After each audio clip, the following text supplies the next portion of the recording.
I thought it might be kind of interesting to take a look at an aspect of 3ds Max. It's been around for a long time, but not a lot of people use, or new or intermediate users may be new to this type of thing. It's a modifier called the attribute holder. Now, if you've done parameter wiring, you're probably familiar with this already, but if not, an attribute holder is a special modifier that can go on any object right here. So if you just find it in the drop-down list, it's just called attribute holder. And the first time you put an attribute holder on an object, it's actually empty because you have to add the attributes to it. So showing you kind of a finished example of how this can be used, I have our little rascal character here, and I want to control his eye blinking. And so what I've done is I've set up a slider that allows me to control how his eyes open and close, and we can animate this feature. So I want to add another level of control to this that allows us to actually change his material as well over time. And since he's kind of this little alien dude, that may be an attribute of his personality, or his when he gets angry he turns to a different color, that sort of thing, and I want to be able to control that without having to do a lot of animated material. So we're going to go ahead and set that up using an attribute holder, and we're going to add a separate piece of geometry off to the side that allows us to do that. So let's go ahead and take a look at that. Okay, so let's go ahead and set up our scene. We have some setup to do to actually make this occur, so we're going to do that. First thing I'm going to do, though, is I'm going to turn off my outliner. If you know me and have seen my posts before, you know that I use the outliner tool quite a bit.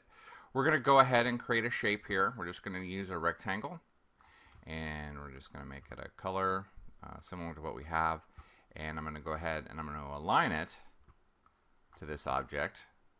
All right, but just to make sure it's on the same plane, and then I'm just going to offset it and link it so that since it's a controller to the head, wherever the head goes, so goes our controller. And this is just going to be used to hold the attribute holder modifier.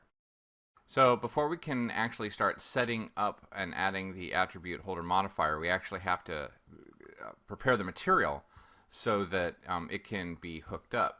So let's go ahead and see how we're going to do that. So I have our slate material editor here, and I have the basic material of our character, of our little rascal character. It's just a straight up Arch Design material. And you can see here that we have 3 different colored bitmaps. The one that's currently assigned, and then we have kind of an orange color, and we also have a green color. So these 3 different maps in total.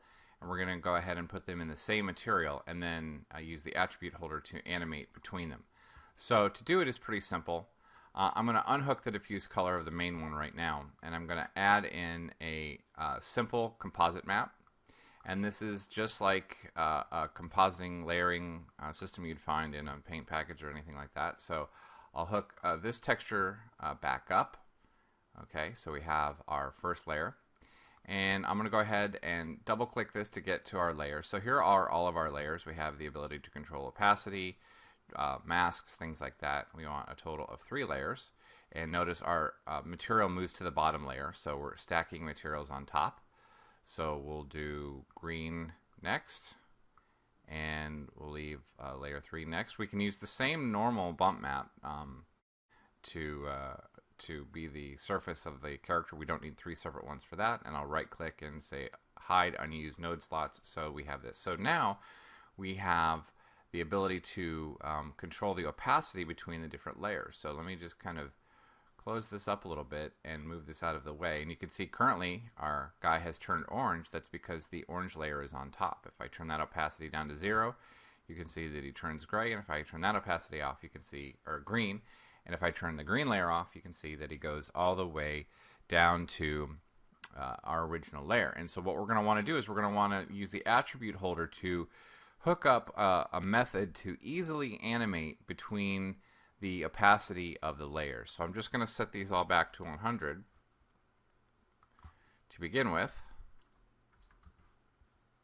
And I'm just going to set this slate material editor off to the side and center this guy back up, and let's go ahead and take a look and see how to do that. Okay, so now let's go ahead and set up the attribute. So we'll go ahead and select our rectangle and add the attribute holder modifier, and you can see there's nothing in there right now. We need to go into the curve editor to begin to set that up. So open up the curve editor, choose our modified object. There's our attribute holder. You right click and say add or edit a parameter, and now we have something that we can begin to hook up. So we just make sure that we're using the selected object's current modifier, and we're going to determine which type of controller we want to use here. Now, this may look a little confusing, but if you think about it, this is basically all of the different types of controllers in Max boiled down to their types. And since we want to blend between multiple materials, we want to use a float. A good example of this would be a decimal type of number, a partial number, as opposed to an integer, which would be a whole number. So we're going to choose float, and we're going to use a slider. Now currently in the material it's a spinner, because you saw that there was a spinner there for controlling the percentage of opacity. We're just going to use a slider, and we're going to set this up to be the strength of each individual layer. So we'll call this layer 1. Actually, we'll leave that. We'll call this layer 2, because layer 1 will be 100% the whole time. We don't really need a controller for that, because that'll be the base one. So we'll call this layer 2, and that layer was green. And the range is the same range on that. We'll go ahead and add some ticks to it here. And we'll just put a couple of ticks in there just to be able to determine where it is. And we'll go ahead and add that. And as soon as we say add, you can see that layer green has been set up over here. Now it's not hooked up to anything yet, so we're going to go ahead and do one more that matches. This one will be layer 3, and this one was orange. Okay, so same deal, same number of ticks. The percentage is fine, the range is fine there. We'll go ahead and say add parameter. Alright, so now we have our two colors here that we want to control. I can go ahead and close this, and I can go ahead and close our controller, and now it's just a matter of hooking them up. Let's go ahead and, now that we have the attributes set up, let's hook up the attributes to the material. Now this is a little quirk in 3ds Max. You know, over here on our scene we have the ability to control the opacity using a spinner, and that generally indicates that that's an animatable track in 3ds Max. Well, if I go into the curve editor for this material, you'll notice that here's the composite material, but there currently is no track visible for the ability to control the opacity. So we look all through there, we will not find it. So little trick to reveal the track so that it's animatable before we can hook it up is to do the following. It's very simple. We'll just go ahead and turn on auto key, and we'll just advance one frame, and we'll just remove the opacity on each one of the layers to generate a key. And when we do this, I'll bring my material, or I'll bring my curve editor back. You can see now that the animatable tracks within the diffuse color map have now been revealed, and now that they're revealed, we can actually go hook them up. So be sure to turn off auto key. We can delete those keys later. We don't actually need them. We just need to reveal this. So I'll go ahead and hide our slate material editor, and now we can do this. Now some of this may actually run off the screen here, so I'll try to explain it the best I can. Let me move this up, and there we go. Alright, so I'm going to right click on this object and choose wire parameters. And so we want to wire the modified object's attributes. We want to do layer 2 green to our object here. We want to do the body, and this shows us all of the materials, and it does go off the screen. So we're going to do the opacity 1. Let's do that. And this brings up the parameter wiring dialog box. Okay, so now we just do a connection there and connect them.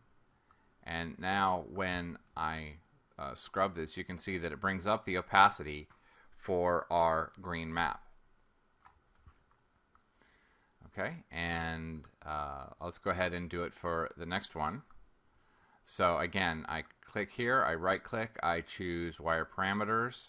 We want to do the modified object, the attribute holder. the custom attributes. Now remember, this part can only be done after you've added the attribute holder modifier and attached it to the shape. So we'll do the layer 3 orange. Come in here and we'll choose the body, which shows us all of the materials. I'm sorry it's off screen again, but we're just going to choose composite color map and then opacity number 2. Alright, so as you can see there, opacity number 2, layer 3 orange. We'll go ahead and connect them and hook them up.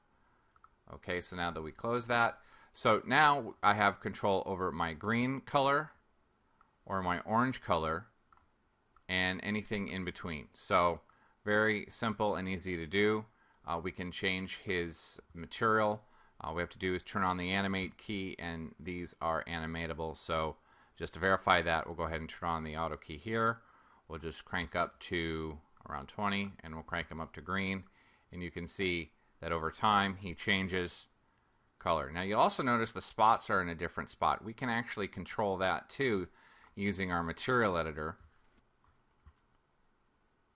So let's go ahead and take a look at how we would do that. Now I want to keep our layers intact here. So I'm just going to, in maps, I'm going to add a standard color correction map. Alright, and then I'm actually going to add 2 of these. So I'll have another standard color correction map here, and I'm going to pipe our original maps into here. And I'm then going to pipe them into layer 2, and we're going to go ahead and replace the maps that are in there. And the reason I'm doing it this way is I want to maintain the layers that are visible there.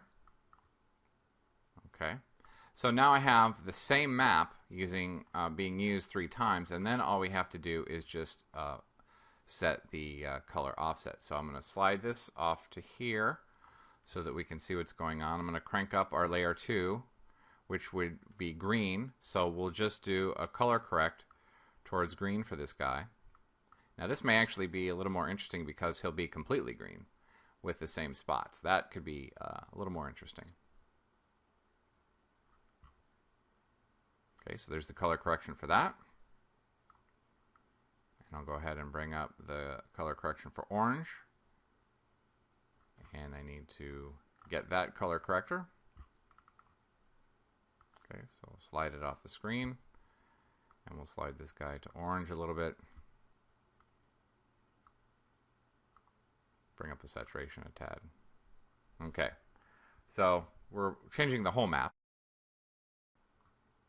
which is fine. We can work on a mask. We could include a mask in there if we wanted to. But now we have the ability to control all of the colors of our map blending with an attribute.